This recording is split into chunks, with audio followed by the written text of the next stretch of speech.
항주 서호 중앙을 가로지르는 대형 2층 유람선 하오로 위에는 봄볕을 즐기러 온 행락객들과 악사들의 흥겨운 가락이 가득했다. 호수 주변으로 핀 수양버들이 바람에 흩날리고 수면 위로 떨어지는 꽃잎들이 비단결처럼 파포를 이루는 평화로운 풍광이었다. 2층 갑판 구석 난간에 기댄 명호는 호리병을 흔들며 서호의 물결을 응시했다. 아이고, 물이 아주 맑고 찰지네. 이런 좋은 날에 칼부림 하는 놈들은 낭만이 없어도 참으로 낭만이 없습니다. 그의 옆에 선 남궁녀는 옥색 비녀로 묶어 올린 머리칼을 강남 호수바람에 흩날리면서도 오른손은 늘 허리춤의 청건 검자루를 벗어나지 않았다. 그녀의 맑고 감각적인 시선 역시 호수 사방을 주도 면밀하게 훑고 있었다. 호수가 잔잔한 만큼 매복하기에는 이보다 더 좋은 장소가 없습니다. 도사님, 흑사대 놈들이 정말로 이 배를 노릴까? 소저, 쥐새끼들은 냄새를 잘 맡는 법이지. 우리가 금강건문 시신의 비밀을 파헤쳤으니 놈들 입장에서는 이간질 계략을 망친 눈엣 가시들을 호수 한가운데에 빠뜨려 죽이고 싶을 겁니다. 그때 아래층에서 꿀떡을 씹고 있던 당소소가 코를 킁킁거리며 1층 갑판으로 뛰어나왔다. 언니, 도사 오빠, 날씨가 이상해. 갑자기 왜 물안개가 끼지? 과연 당소소의 말대로였다. 조금 전까지 눈이 시리그록 맑고 쾌청했던 서호 수면 위로 기이할 정도로 짙고 차가운 청백색 안개가 사방에서 뭉게뭉게 솟아오르기 시작했다.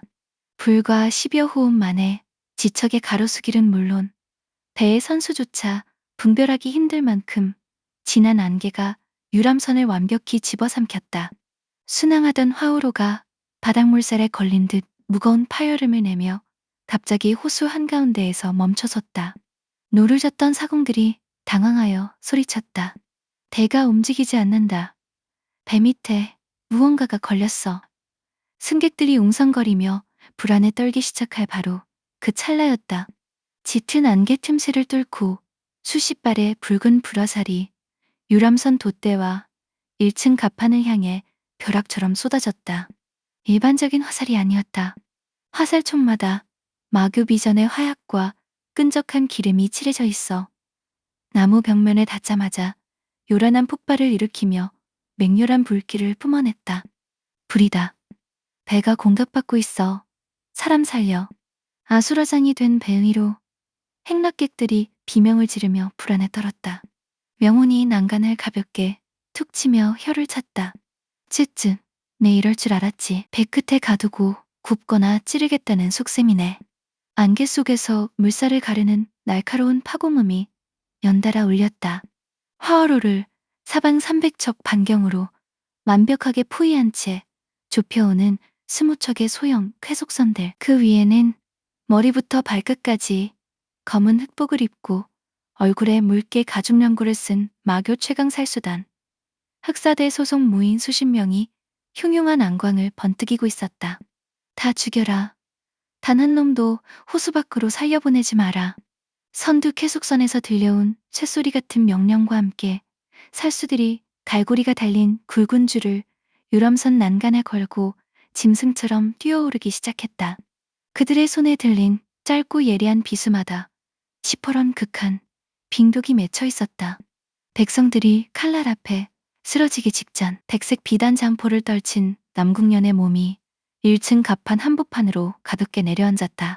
맑고 청명한 검은과 함께 발도된 천검 위로 유연한 검사가 흐르기 시작했다. 물러서십시오. 백성들은 배 안쪽 자리로 피하십시오. 남궁년이 뻗어낸 검광이 반원을 그리며 난간을 딛고 올라서던 선두살수 4명의 비수를 단숨에 쳐냈다. 유능제강의 이치를 담은 궤적에 살수들의 칼자루가 튕겨나가며 그들은 비명을 지르고 호수 바닥으로 떨어졌다. 오호, 하남의 얼음계집이로군. 내년이 바로 우리 계략을 방해한 남궁년이냐? 흑사대 부대장이 도검을 회전시키며 쇄도에 들어왔다. 그와 동시에 사방 난간에서 30명의 살수들이 뿜어내는 마교의 극한 돈모가 배 위를 하얗게 뒤덮기 시작했다. 일반인이 마시면 단 3호흡 만에 폐가 얼어붙는 지독한 독연이었다. 단꼬마 아가씨, 백성들 코끝에 해독가루 먼저 뿌리십시오. 거지아우님은 배 뒷문 지키고 2층 난간 위에서 명문이 특유의 높은 톤으로 지시를 내리며 집신을 고쳐 신었다. 불길이 치솟고 도관계가 몰아치는 호수 위 갇힌 배, 절체절명의 식면매복 속에서 남궁련의 맑은 청검과 마교 최강 살수 조직 간에 피비린내 나는 격돌이 막을 올리고 있었다. 불길이 치솟는 화호로 1층 갑판 위로 도관계가 자욱하게 덮였다. 콜콜 숨이 막혀. 엄마, 무서워. 선실 안쪽으로 몰려든 100여 명의 행락객들이 매캐한 연기와 한기를 이기지 못하고 바닥에 주저앉아 기침을 뱉어냈다. 당소소가 품에서 해독제 주머니를 뜯어 사방으로 가루를 뿌리며 깡충거렸다. 코와 입을 소매로 꽉 막으세요. 이 하얀 암괴를 직접 마시면 오장이 얼어붙어요. 배 뒤편 계단을 막아선 홍계는 타구봉을 맹렬히 회전시켜 난간 기둥을 넘어오던 살수 넷의 발목을 쳐서 물속으로 떨어뜨렸다. 형님, 쥐새끼들 수가 참으로 많습니다. 천에도 물살을 타고 계속 기어 올라옵니다. 그 아수라장의 중심에서 옥색 비녀로 머리를 정돈한 남궁년의 백색 장포가 바람을 갈랐다. 도신 위로 청풍의 맑은 검사가 유연한 실선처럼 풀려나갔다. 사방에서 찌르고 들어오는 8자루의 독도검이 그녀의 둥근 검로에 닿자마자 허공의 안개에 부딪힌 듯 힘의 방향을 잃고 미끄러졌다. 남궁년은 손목을 반바퀴 돌려 살수들의 칼자루를 서로 엉키게 만든 뒤 검 옆면으로 그들의 가슴팍을 가볍게 짓지었다. 비명을 지른 살수 대다수가 뼈 부러지는 파열음과 함께 호수 아래로 튕겨나갔다. 불필요한 살상을 줄이고 상대의 힘을 흘려보내는 수희의 거막이었다. 좋다. 숭산에서 튀운 청풍검의 덕분에 매공 소모가 이전의 3분의 1도 되지 않는다. 이대로라면 충분히 배 위를 정리할 수 있어. 남궁년이 숨을 고르며 다음 검검을 뻗으려던 바로 그 찰나였다.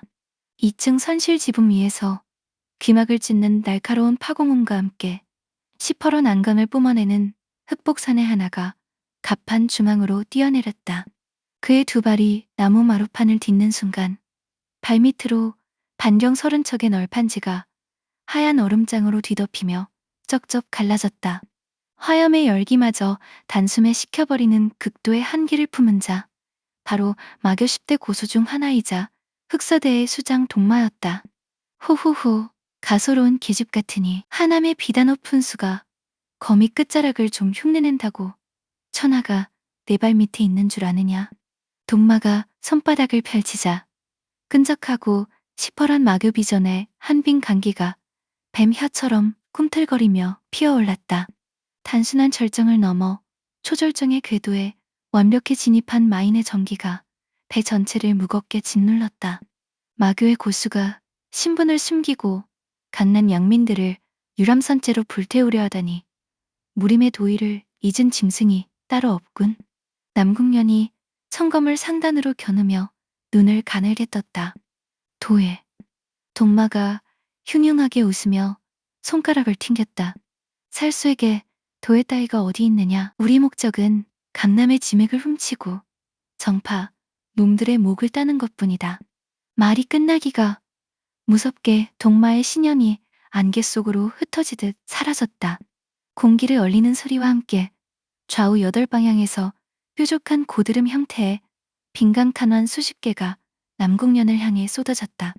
남궁련은 서두르지 않고 천검의 검로를 부드럽게 펼쳤다. 물결을 젓듯 검사를 회전시키자 날아오던 얼음 탄환들이 궤적을 잃고 갑판 바닥과 돛대로 비껴 날아갔다. 요술로 내 강기를 흘려보내겠다고? 그럼 이건 어떻게 막을 테냐? 동마가 갑판 한쪽 구석에서 떨고 있던 70 노인과 어린아이가 숨은 돗자리를 향해 오른발 끝으로 묵직한 널판지 조각을 걷어찼다. 그와 동시에 동마 자신의 단전 속에 축적된 출체빈강의 모든 정력을 오른손 도검 한 점으로 응축해 아이의 등 뒤를 덮치듯 직선으로 쇄도했다. 3대가 피하면 뒤쪽의 민간인들이 얼음 조각이 되어 터져나갈 치비한 살씨였다. 이런 비겁한 피할 수 없었다. 유능제강의 이치는 흐름을 타고 비켜설 때 비로소 완성되는 법이었지만 등 뒤에 양민이 있는 이상 몸을 옆으로 흘릴 여지가 없었다. 남궁련은 미련 없이 보법을 앞으로 뻗어 아이 앞을 막아섰다. 그녀는 단전 속 청품의 진력을 천건 끝으로 아낌없이 밀어넣으며 도신을 양손으로 쥐고 정면으로 내려치는 동마의 얼음 칼날을 받아냈다. 쇳덩이와 쇳덩이가 부딪히는 달카로운 굉음이 호수를 뒤흔들었다. 검 끝이 맞닿는 순간 동마의 도검에서 뿜어져 나온 만년 설원의 살기 짙은 냉기가 남궁련의 검자루를 타고 무서운 속도로 12경맥을 파고들었다. 남궁련의 얼굴이 차갑게 질려갔다. 게다가 불길에 달아올랐던 하오로의 열기와 동마의 절대 냉기가 한 지점에서 충돌하자 300년간 하남 남궁세가의 역사를 짊어져온 명검 청검의 뼈대에 치명적인 균열이 발생하기 시작했다.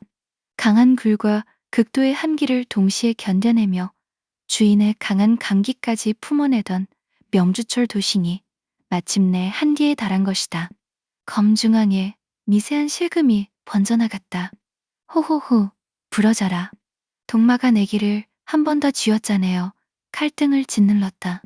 맑은 옷구슬이 끼어지는 파여름과 함께 천검의 도신 중심부가 산산이 조각나며 시퍼런 파편들이 가판 위로 튀어올랐다. 아, 보검이 부러지는 충격과 함께 역류한 쇠기진력이 남궁련의 흉부를 타격했다. 쿨럭, 남궁련은 검붉은 피를 한입 토해내며 부러진 검자루를 쥔 채 마루 바닥 위에 한쪽 무릎을 꿇었다. 그녀의 오른팔 피부 위로 하얀 서리꽃이 피어나며 단전의 호흡이 얼어붙기 시작했다.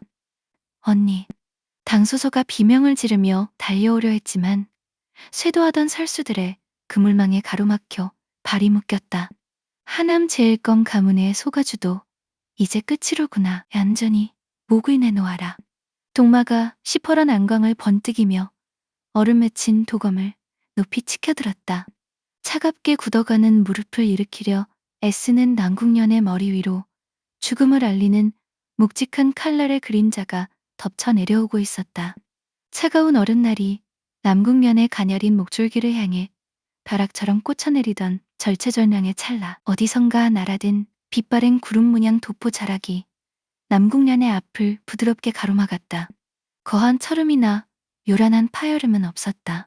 다만 집신을 신은 발이 하어로 갑판 바닥을 아주 가볍게 툭 딛는 순간 동마가 뿜어내던 시퍼런 살기와 만년설원의 냉기가 봄바람을 맞은 안개처럼 흔적도 없이 흩어져 버렸다.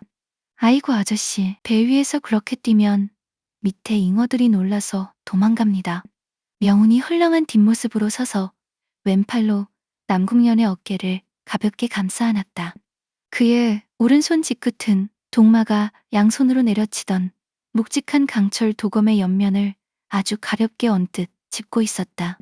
오직 태극의 원리 단 하나만으로 초절정 마인의 모든 체중과 내강이 쏠린 칼날을 허공 한가운데에 완벽하게 정지시켜버린 것이다.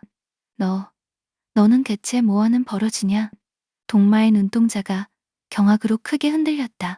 단전을 쥐어짜 내 칼을 밀어붙이려 했지만 도검은 마치 태산의 뿌리에라도 박힌 듯 단 한 푼도 꿈틀거리질 않았다. 저한테 물어보시기 전에 남의 귀한 소자머리에 꽂아준 비녀값부터 물어내셔야지. 명운이 턱으로 남궁련의 머리를 가리켰다. 동마의 빈간이 일으킨 파동 탓에 조금 전 서호 노점에서 샀던 옥색 연꽃 비녀 끝에 미세한 금이 가 있었다. 명운의 볕에 그을린 얼굴에서 늘 걸려있던 해벌쭉한 반달 눈웃음이 지워졌다. 그 깊고 정돈된 눈매 속에 서호의 바닥까지 꿰뚫어볼 듯한 서늘하고 맑은 자연경의 정묵함이 감돌았다. 소저, 무릎이 시리시겠습니다. 잠시 뒤에서 호흡만 가다듬고 계십시오. 도사님, 명운이 꿇어앉은 남궁년을 부드럽게 일으켜 당수소 쪽으로 밀어보냈다. 그리고는 다시 앞을 향해 고개를 돌렸다. 이 자식, 어디서 건방을 떨어. 수치를 느낀 동마가 칼을 포기하고 뒤로 물러서며 두 손바닥을 맹렬하게 뻗었다. 마교 비전의 극음 장력, 사방 서른 척을 단숨에 얼려버리는 설사빙파의 거대한 한기가 해일처럼 쏟아졌다. 죽어라, 총구석 도사놈. 그 거대한 살기의 폭풍 앞에서도 명우는 검조차 뽑지 않았다. 그저 헐렁한 도포자락을 나부끼며 소요유의 묘한 보법으로 반걸음을 내디뎠을 뿐이었다. 그 한 걸음에 하우로 전체를 흔들던 요동이 거짓말처럼 멎었다. 그리고 기이하고 신비로운 현상이 눈앞에 펼쳐지기 시작했다. 가판 위로 타오르던 불길이 숨을 죽이고 사방을 덮고 있던 짙은 동무가 정지했다. 배 옆을 찰랑거리던 서호 호수의 푸른 물살에서 튀어올랐던 수만 개의 물방울들이 바닥으로 떨어지지 않고 마치 중력을 완전히 잃어버린 것처럼 공중 위에 가만히 둥둥 떠오른 것이다. 이게 무슨. 난간에 넘어오던 흑사대 살수들도 타구봉을 휘두르던 홍게도 넋을 잃고 하늘을 올려다보았다. 배 주변 300척 반경 허공에 수만 개의 물방울이 맑은 옥구슬처럼 영롱하게 빛나며 고요히 부요하고 있었다. 자연경의 도기가 대지의 이치와 완벽히 동화되어 만들어낸 압도적인 도법의 극이었다. 공중에 뜬 맑은 물방울들 한가운데 서서 명운이 오른손 검지와 중지를 가볍게 붙여 세웠다. 비녀값은 아주 비싸게 쳐서 받겠습니다. 명운의 손끝이 허공을 향해 아주 가볍고 유연하게 까움직였다. 그 단순한 치끝의 지위에 맞춰 공중에 머물러 있던 수만 개의 물방울들이 일제히 동마와 흑사된 무사들을 향해 시선을 꺾었다. 서호 수면 위에 멈춰선 유람선 허우루 주변으로 숨이 멎을 듯한 정적이 내려앉았다. 공중에 뜬 수만 개의 물방울들이 햇빛을 받아 투명하게 반짝이고 있었다. 겉보기에는 호숫가에 흩날리는 아침 이슬처럼 아름답고 평화로운 광경이었지만 그 안에 깃든 기운은 천하의 그 어떤 검보다도 무겁고 날카로웠다. 부러진 천검을 품에 안은 남궁녀는 상기된 얼굴로 그 신비로운 궤적을 바라보았다. 만물에 깃든 기운을 마음대로 부리는 이기어검의 경지, 형체가 없는 물방울에 거미를 싣고 자연의 순리를 그대로 칼날로 빚어내고 계셔. 명운의 굳은 두 손가락 끝이 허공에서 가볍게 튕겼다. 그 미세한 손짓 하나에 허공에 머물러 있던 맑은 물방울들의 성질이 단숨에 변했다. 부드럽던 물결이 순식간에 시퍼런 옷빛 감기를 두른 예리한 화살촉으로 굳어지며 유람선을 포위하고 있던 마교 흑사대의 쾌속선들을 향해 폭우처럼 쏟아져 내리기 시작했다. 공기를 가르는 파공음조차 물결에 씻겨 들리지 않는 오직 쾌속하고 정밀한 탄환들의 쇄도였다. 막아라, 방패를 올려라. 배 위로 튀어오르려던 살수들이 경악하며 흑철 방패를 들고 호신강기를 끌어올렸다. 하지만 화경을 넘어선 명운의 지강이 담긴 물방울 앞에서는 그 어떤 방어구도 무의미했다. 물방울 탄환들은 두꺼운 흑철 방패를 두부 뚫듯 손쉽게 관통했다. 살수들의 억센 내공, 막 역시 얇은 한지처럼 찢겨나갔다. 배가 부서진다. 서호 주변을 에워싸고 있던 20척의 쾌속선 밑바닥에 정밀한 구멍들이 벌집처럼 뚫렸다. 검은 흑복을 입은 살수들은 제대로 된 비명조차 지르지 못한 채 어깨와 무릎의 기혈을 타격당하고 핏물을 튀기며 호수 아래로 가라앉았다. 불필요한 목숨을 빼앗기보다 상대의 단전과 관절 기점만을 정확히 꿰뚫어 전투력을 완벽하게 지워버리는 도법이었다.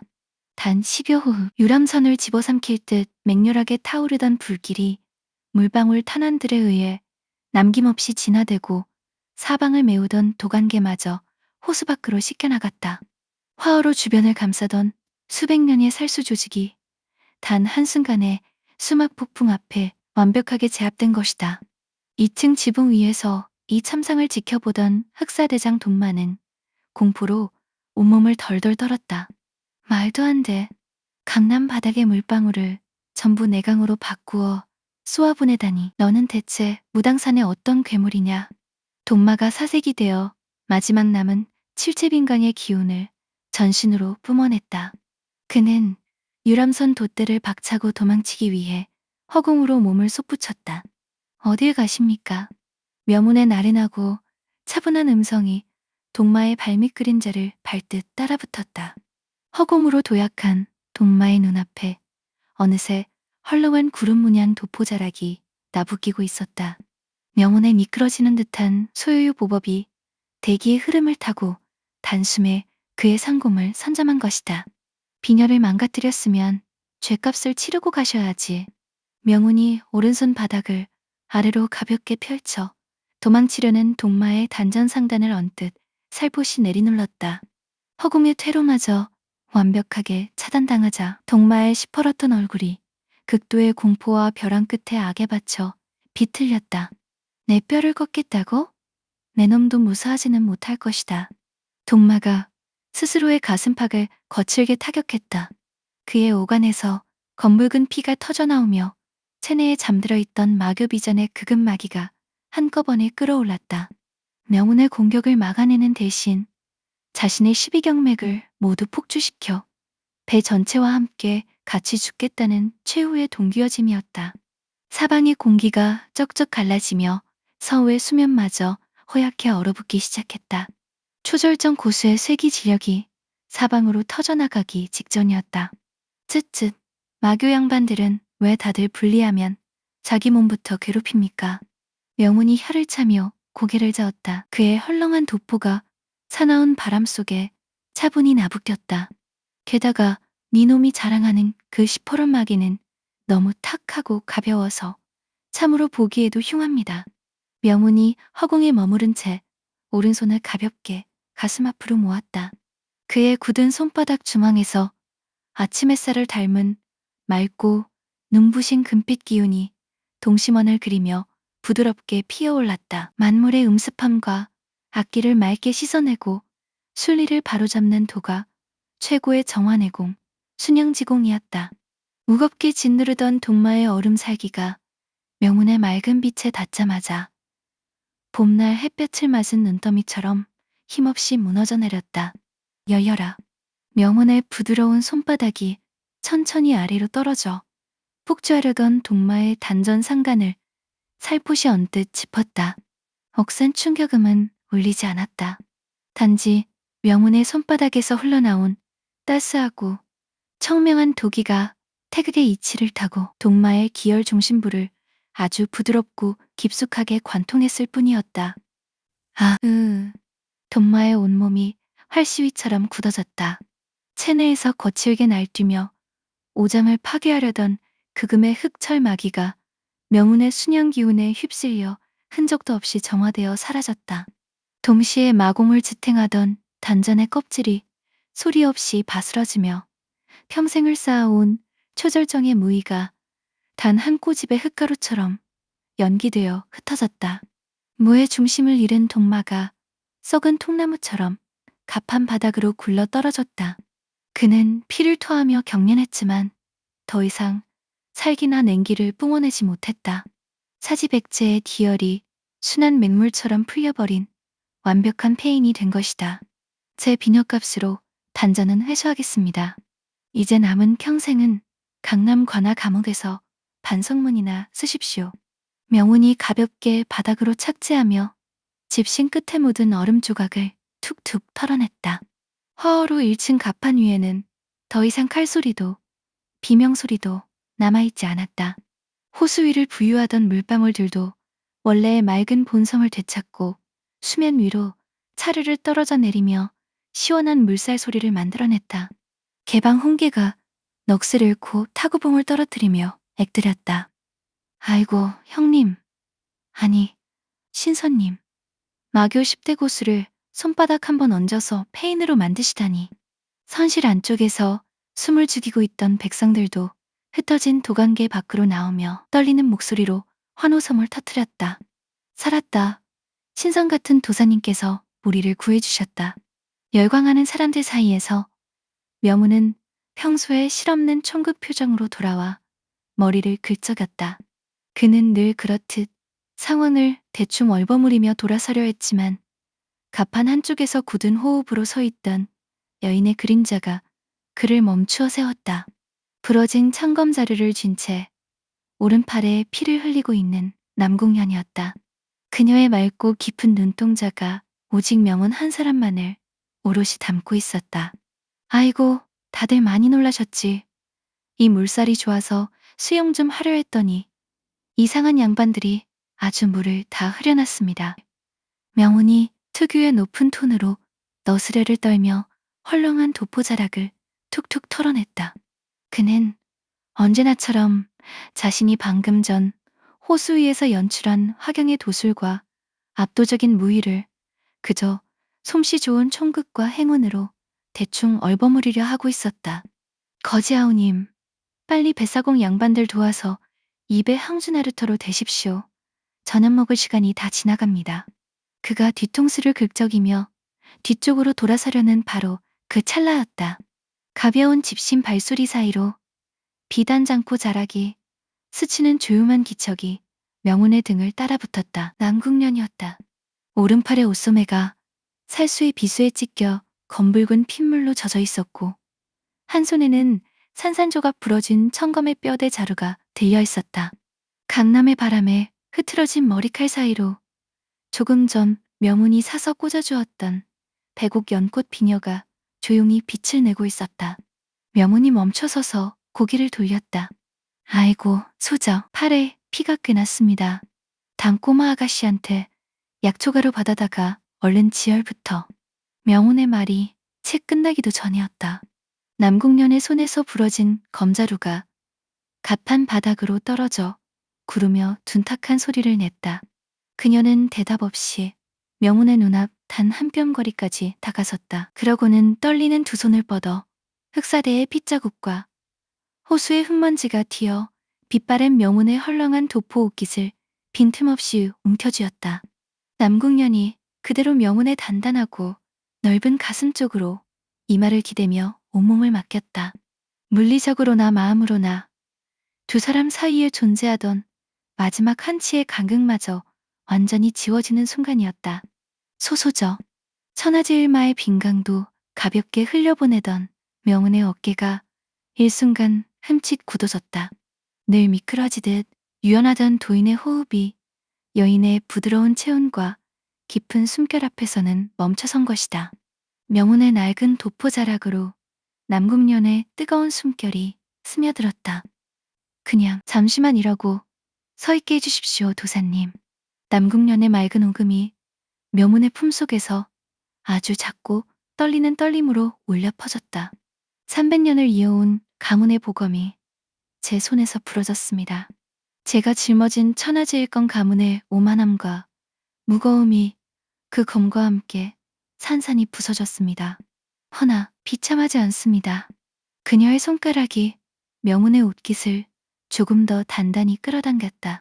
부러진 검 끝에서 절망을 본 것이 아니라 도사님의 품 안에서 세상 그 어떤 보검보다 단단하고 맑은 구원의 궤적을 보았기 때문입니다. 서호의 잔잔한 호수 바람이 두 사람의 흩날리는 옷자락을 하나로 엮듯 감싸고 돌았다. 주위에서 환호하던 백성들과 금강검문의 수제자 그리고 당소소와 홍계마저도 고요해진 두 사람의 광경 앞에서는 숨을 죽이고 한 걸음 뒤로 물러섰다.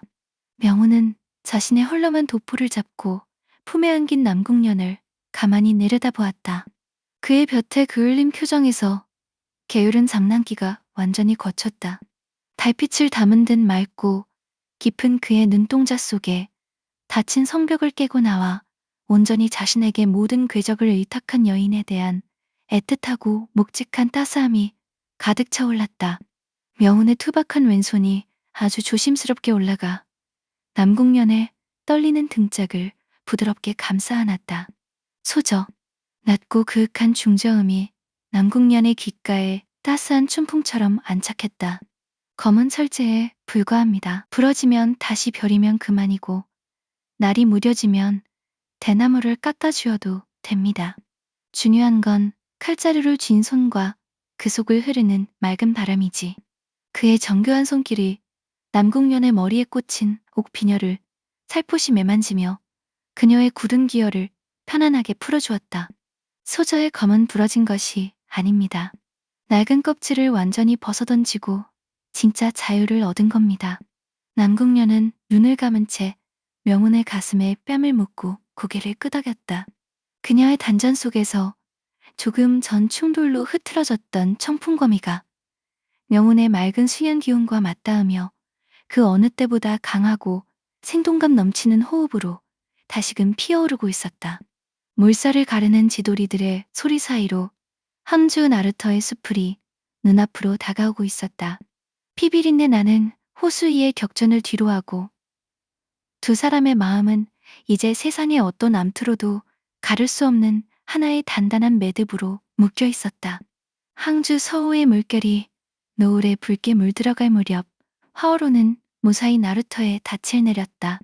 살수들의 흉계에서 벗어난 양민들은 몇 번이나 머리를 조아리며 흩어졌고 금강 검문 수제자는 눈물을 섞어 예를 올린 뒤 사부의 시신을 수습하러 떠났다. 항주성 가장 조용한 고목숲 옆에 자리한 비추류 객잔. 당소소는 꿀떡 새 접시를 비우고 객실에서 잠이 들었고 개방홍계는 흑사대 잔당의 꼬리를 밟겠다며 낙양 정보망 소집을 위해 바쁘게 객잔문을 나섰다. 어둠이 소리 없이 내려앉는 객잔 후원 정원. 명우는 돌상 앞에 쪼그려 앉아 낮에 가판 위에서 흩어졌던 첨검의 파편 조각들을 흰 천 위에 정갈하게 모아두고 있었다. 그의 손끝에서 흐르는 부드러운 도기가 날카로운 파편의 날끝을 깎아내듯 어루만지며 쇳덩이의 거친 상흔을 지우고 있었다. 맑은 찻잔이 부딪히는 소리와 함께 옥색 비단장포로 갈아입은 남궁년이 정원 달빛 아래로 걸어 나왔다. 오른팔에는 정갈하게 백목면 하얀 붕대가 감겨 있었고 흩어졌던 머리칼은 낮에 명운이 꽂아준 금간 백옥 비녀로 단정하게 고정되어 있었다. 남궁년이 명운의 옆 도리자에 조용히 차림삼을 내려놓았다. 도사님, 춘차를 더 꺼내왔습니다. 강만물이 좋으니 떫은 맛이 적고 향이 깊습니다. 아이고, 소저께서 차까지 따라주시고 제 헐렁한 도포가 오늘 아주 호강에 겹습니다. 명운이 바닥에서 일어나 소매를 툭툭 털며 찻잔을 쥐었다. 그가 언제나처럼 꼬리를 늘어뜨리며 실실 웃는 반달눈을 해보였지만 남궁년은 그 얼굴을 그저 따스하고 고요한 호수 같은 눈동자로 응시할 뿐이었다. 서호 한가운데서 수만 개의 물방울을 부리시던 모습은 진정 신비로운 광경이었습니다. 남궁년의 차분하고 맑은 오금이 정원의 풀벌레 소리 사이로 내려앉았다. 천하제일마라 불리는 자들의 강기도 당신의 손끝 하나에 먼지처럼 무너지고 사방 서른 척을 얼리는 마공조차 따스한 한 줌의 볕에 눈 녹듯 사라졌지. 명우는 찻잔을 입가에 가져가려다 멈칫했다. 그가 콧등을 극적이며 변명저로 입을 뗐다. 에이, 그건 그냥 물살 타이밍이 아주 막히게 좋아서. 도사님, 남궁년이 차를 다루던 손을 거두고 명운의 너른 앞자락을 정면으로 마주 보았다. 그녀의 호수 깊은 눈매에는 더 이상 호기심이나 추군의 빛이 존재하지 않았다. 오직 태산보다 무겁고 맑은 신뢰만이 굳건하게 빛나고 있었다. 무당산의 평범한 청소 도사에게 천하 대짐에게 봉인을 짚어내는 감각이 있을 리 없고 30척 묵은 흑석 암벽을 손가락 하나로 가루로 만드는 완력이 있을 리 없다는 것쯤은 잘 압니다. 남궁년이 한 걸음 더 다가섰다. 밤풍경 속에서 그녀의 옷자락과 명운의 도포자락이 가볍게 스쳤다. 허나 저는 묻지 않겠습니다. 당신이 무림에 숨긴 본래의 신분이 무엇인지, 왜 천하를 뒤흔들 그 막대한 힘을 헐렁한 도포 자락과 장난기 섞인 개사 뒤에 감추고 계시는지 절대 추궁하지 않을 것입니다. 그녀가 붕대 감긴 손을 뻗어 돌상 위에 놓인 명운의 투박하고 굳은 오른손을 자신의 두 손으로 가만히 겹쳐 쥐었다. 낮에 살수의 냉기를 걷어내던 그 따스한 온기가 남궁년의 손바닥을 통해 온전히 전해졌다. 당신이 짊어진 무게가 얼마이든 굳이 세상에 털어놓지 않으셔도 괜찮습니다. 제가 걷고자 하는 길은 천하제 일고수의 뒤를 쫓는 것이 아니라 오직 명운 도사님이라는 사람의 곁을 나란히 걷는 동행이기 때문입니다. 남궁년의 고개가 살짝 숙어지며 명운의 손등 위에 그녀의 맑은 이마가 부드럽게 닿았다. 비밀은 묻지 않습니다. 그저 앞으로 닥칠 모든 비바람과 마교의 칼날 앞에서 제 부러진 검자루에 청품을 펴려 끝까지 함께 싸우겠습니다. 마음 깊은 곳에서 정제된 여인의 온전하고 숭고한 사랑 고백이었다. 명운은 손등에 닿은 남궁년의 체온을 느끼며 길게 숨을 내쉬었다. 그의 볕에 그을린 표정에서 표리부동한 장난기와 과장이 눈 녹듯 사라졌다. 밤하늘의 북두칠성을 닮은 그윽하고 깊은 진심의 안광이 명운의 눈동자에 가득 차올랐다. 그는 굳은 촌극의 껍질을 완전히 벗어던진 채 처음으로 남궁년 앞에서 한 점 숨김없는 온전하고 따스한 미소를 지어 보였다. 명운이 왼손을 들어 남궁년의 어깨를 부드럽게 감싸 일으켜 세웠다. 참으로 어리석고 둔한 소젓입니다. 그가 특유의 촌극 톤이 아닌 아주 묵직하고 정돈된 본연의 목소리로 속삭였다. 이 총구석 도사는 가진 게 이 빛바랜 도포 한 장과 낡은 호리병뿐입니다. 험난한 사지 속으로 끌고 들어갈 텐데 후회하지 않으시겠습니까? 남궁의 딸은 한 번 뱉은 맹약을 거두지 않습니다. 남궁년이 환하게 웃으며 명운의 굳은 손을 더욱 단단히 깍지 끼듯 맞잡았다. 두 사람이 맞잡은 손 사이로 맑은 순양지공과 생동감 넘치는 천풍거미가 조화롭게 어우러지며 정원 전체를 춘풍처럼 따스하게 데웠다. 강남의 달빛 아래 비밀과 무거움을 넘어선 두 사람의 유대는 이제 천하의 그 어떤 검이나 마공으로도 갈라놓을 수 없는 절대적인 하나가 되어 있었다.